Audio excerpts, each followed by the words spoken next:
कुडाळ व मालवण तालुक्यातील ग्रामपंचायत निवडणुकीमध्ये शिवसेना आमदार वैभव नाईक यांचा गड अभेद्य राहिला आहे। दोन्ही तालुक्यात सर्वाधिक ग्रामपंचायतींवर शिवसेना उद्धव बाळासाहेब ठाकरे पक्षाचं वर्चस्व आलंय।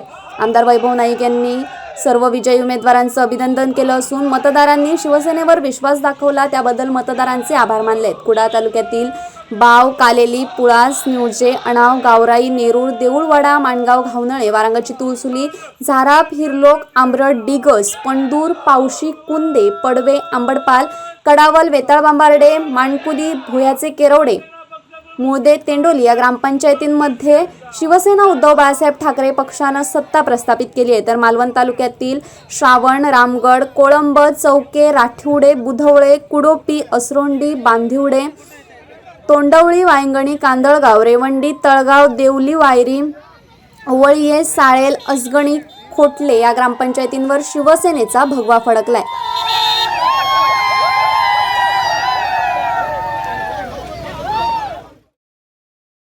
असे नवनवीन व्हिडिओ पाहण्यासाठी कोकणशाहीचं यूट्यूब चॅनल सबस्क्राइब करा व बेल बटन प्रेस करा। तसेच फेसबुक पेज लाईक करा आणि इंस्टाग्राम पेज व ट्विटर पेजला फॉलो करायला विसरू नका।